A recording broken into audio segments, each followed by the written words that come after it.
Okay, good evening. My name's Andy Evans. I'm a member of Liverpool Friends of the Earth, and I'm going to talk about one of our specific and more detailed campaigns, which is based around the issues of warmer homes and particularly energy use and energy efficiency in UK households. Um, this obviously has been given real focus by the energy crisis, but it started as a national Friends of the Earth campaign. And I guess the job with this has been, and it's very much ongoing at the moment, to try and give that a local twist and a local focus, really. Um, what I'm going to do is break this down to two parts. I'll give an amount of background information, which, if you're already aware of it, apologies, but it's best, I think, always to assume that information is a good thing, and if we start from the basics. And then I'll talk against that about what we've done in the actual campaign and the structure of that, the problems we faced, and the ways that we're moving forward at the moment. In terms of background, the key thing here, I think, to start off with is the fact that about 25% of the UK CO2 emissions come from our houses, obviously from domestic heating, essentially. And in the UK, we have the leakiest homes in Europe, and that's really a function of the age of the buildings, and also, I think we might say, the problems around, or the lack of building regulations, and the poor demands that have been made on developers and builders over the recent past to actually improve energy efficiency. In terms, when we're talking about energy efficiency, there's really two things we're talking about. We're talking about the method of energy generation or energy supply within households, and we're also talking about the ability of houses to retain the energy that's actually generated. So in effect, insulation. In the UK, we have energy efficiency rating scales. As people will know, if you've sold your house, and I think in the last 25 years, you have to have an energy efficiency certificate, and the rating scale ranges from A to G, with A being really efficient and G being really poor in terms of energy efficiency. The government has targets that all UK homes by the middle of the next decade will be C rated or better. And I probably will come as no surprise to know that at the moment, those targets look a long way off. But we'll come back to that in a while. The average energy efficiency rating for a UK home is a D. In the Northwest region in general, in terms of the if you like, simplistically, the good categories A to C, we're generally below the national average. And of course, the converse of that is that in terms of the poorer categories, we're above the national average. There's a really useful example. I live on the Wirral, and when we were when I was researching for this campaign, I looked at Wirral data, just because obviously it's very local to me. And for those of you who know the area, Wirral, in a sense, although it's very diverse socially and economically, it's obviously got some very affluent areas. But in a parliamentary constituency like Wirral South, which is overall is a moderately affluent area, it's certainly not in general deprived. Research by the Energy Efficiency Infrastructure Group found that in that area, on average, for the A to C rated homes, they are below the national average. And again, conversely, for the poorer ratings, they're above the national average. So energy efficiency ratings in property isn't entirely a function of social deprivation. But that said, and again, it will come as no surprise, those most socially deprived areas in the Wirral and in the UK in general have poor energy efficiency ratings on average for the properties. And to go on a little bit further with that, the poorest ratings of all tend to be for privately rented properties. Owner-occupied properties in general have higher ratings than privately rented properties. And whilst the government's targets for owner-occupied for all properties is a C rating, at present, government legislation only allows a target of an E rating for privately rented properties. So there's a particular problem. There's a general problem, but there's a particular problem for the private rented sector. And as I'm sure most people are aware, the private rented sector has expanded significantly over the last 30 years in terms of the proportion of UK citizens who live in those properties. So that's a lot of background there. If we think, as I say, it's not just a function of social deprivation, but clearly that's a key issue. But if you think about areas such as West Wirral, which is a really affluent area in general, there are actually a lot of properties in this area which are large, which may be lived in by people who are retired. So their actual income level at this point in time isn't huge. And actually, they're older properties, so their energy efficiency ratings are likely to be low. And as we're all finding this winter, there are a lot of people, even in affluent areas, who are, if not living in absolute fuel poverty in terms of the formal definition of that, they are struggling with energy and heating. The other bits of background information you need to know is that the Liverpool City region was successful in gaining a funding of £60 million from the Department for Environment and Business and Environment back in the middle of last year, and that is being spent at the moment, still ongoing, on upgrading the energy efficiency of properties across the 5 constituents councils on Merseyside. At the moment, we're not quite sure how much of that money has been spent. The original end date for the project was the end of this month, the end of March, but it may yet be extended. We're trying to find out at the present time. But in terms of the number of properties that have been impacted by that, and they clearly have, it's clearly a positive scheme. But in terms of the impact, we're talking about several tens of thousands of properties, which, as you can imagine, is not insignificant, but equally leaves a huge number of properties on Merseyside that still need their energy efficiency needs addressing.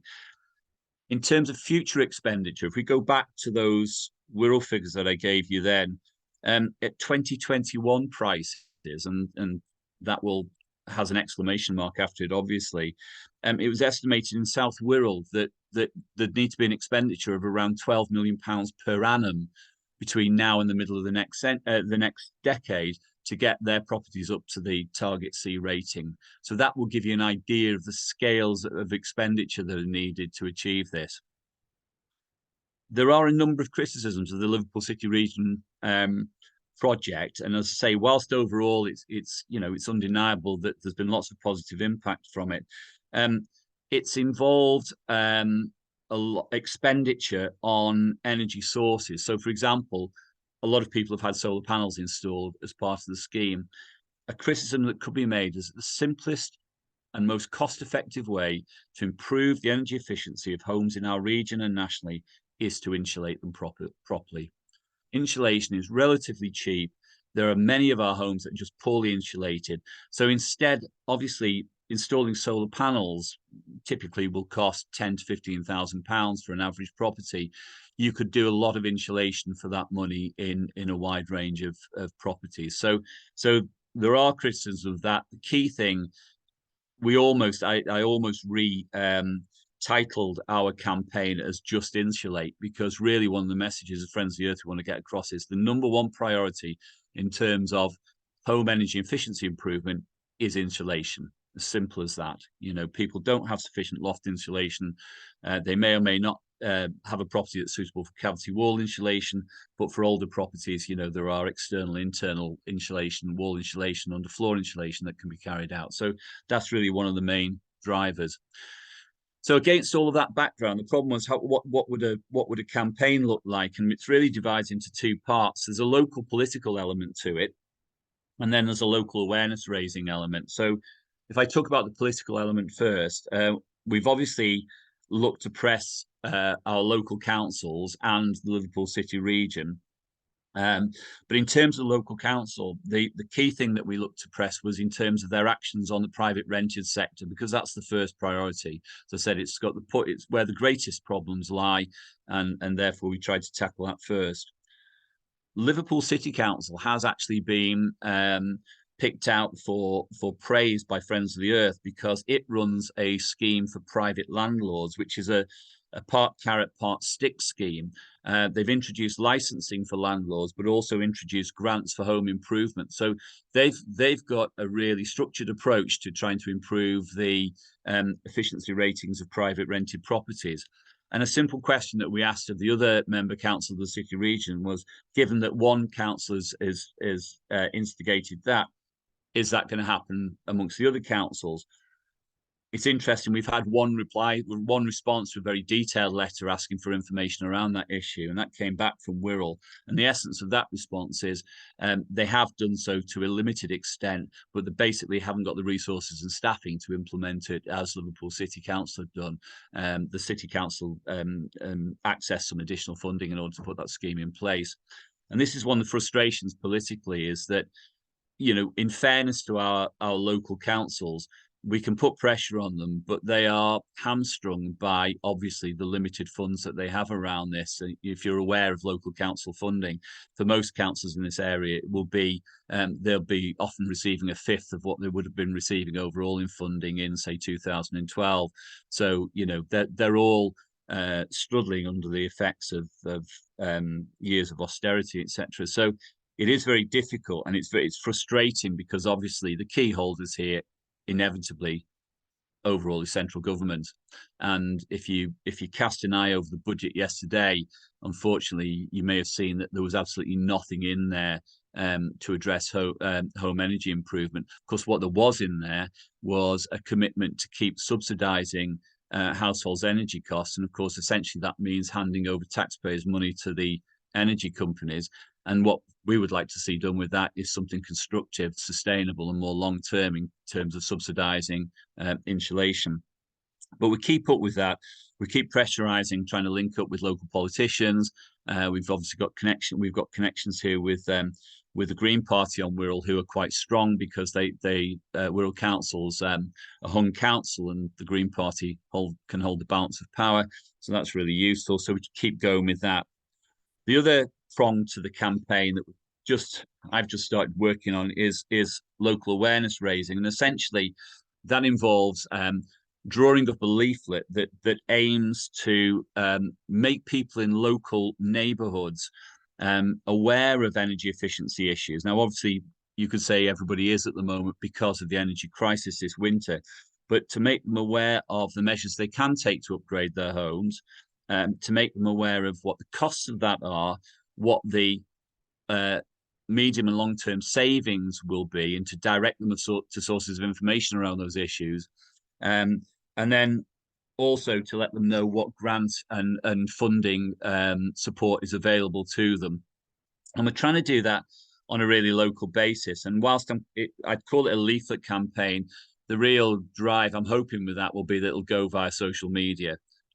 So as most people of my age do, I talk to my children about this because they know a lot more about it than I do. And I think we've now got a grip on how we can shape up a campaign using Facebook and Instagram, essentially to try and to work through local community groups, faith groups, schools, and then maybe some hard copy leaflets out to GP surgeries and the like, to try and disseminate the information we want to try and get out there. All of that said, and we kind of plug away with that one of the frustration is that when you come to put on any source of information to local groups, anything about the grant funding and the support, the financial support that's available to them to upgrade their home in terms of energy efficiency, at the moment, the honest truth is there's very little available out there. It's not quite true for people who are on various forms of benefit, because there's a scheme called Eco4 and Eco Plus. I won't elaborate on that right now, but there is potential funding for improvements for people who are on benefits. But outside of that, right now, there's very little available. I heard yesterday on a post-budget interview that Grant Shapps is saying that there will be some significant announcements about government expenditure and support for energy improvements in the near future, and he was waxing lyrical about that.